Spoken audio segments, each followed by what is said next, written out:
halkan waxaan rabnaa inaan ku barno cashar oo magaciisa yahay ama ciwaankiisa yahay wingi. Wingi waxaa waaye waa jamac. waa casharkaana waa casharkii 11aad oo ugu talagalay dadka bilowga ah oo ila socday. wingi waxaa waaye waa jamac. soo haddaba marka jamac aan ka hadlayna maxay tahay? waa jamaca shakhsiyaadka kala duwan aan soo baranay oo ficil sameeyaasha ahaa. shakhsiga koowaad oo ah mimi ni, shakhsiga koowaad oo ficil sameeye ah. wewe u, shakhsiga labaad oo ficil sameeyaha ah. yeye a, shakhsiga labaad oo ficil sameeyaha ah. haddaba intaan waxaa waaye markay keli yihiin umoja lahaa waa keli shakhsi waa hal waay. laakiin markay badan yihiin ayaan rabnaa maanta inaan fiirno iyo jumlada si loogu isticmaalayo. haddaba marka shakhsiga koowaad oo jamac ah waa sisi tu. waa isleeyihiin, waa isla isticmaali kartaa ama tan keliya ka tagi kartaa sida hore kuwana ugu soo baranay. waa annaga, nyinyi, waxaa waa iyadana adinka.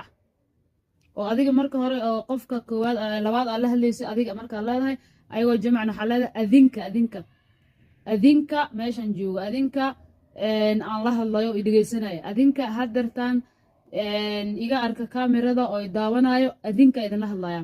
oo marka adinkaas swahili waxaa lagu dhahaa nyinyi dan xarab shaqal lama socdo, marka lagu akhrinaysaa. haddaysan shaqal raacsaneen aa leedahay. qofka saddexaad oo jamac ah wa. soo marka tan waa qofka koowaad oo jamaca sisi tu. tanaa ka tegi kartaa, tanaa isticmaalaysaa ama waa isla isticmaali kartaa. nyinyi adinka waa qofka labaad oo jamac ah.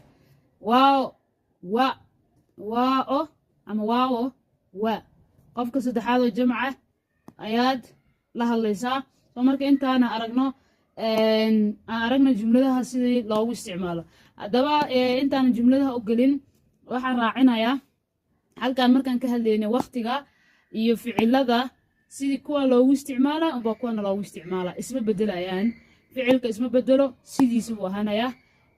waqtigana isma bedelo oo waqtiyada kala duwan hadba kaa doorato isticmaalaysid isma bedelayo, maadaama jamacaan hadda aan baranayno waqtigii aan hore usoo aragnay unbaa halkaana ku isticmaalayna. ama hadda ha noqoto waxyar ka hor, waqti hore iyo waqti hadda kadibba sidiisu ahaana waxba iskama bedelayo. ficilkana waxba iskama bedelayo, keliya ficil sameeyaasha ayaa waxay isku bedeleen, halkaanay kasoo tageen oo keliga halkaana jamc ay yimaadeen.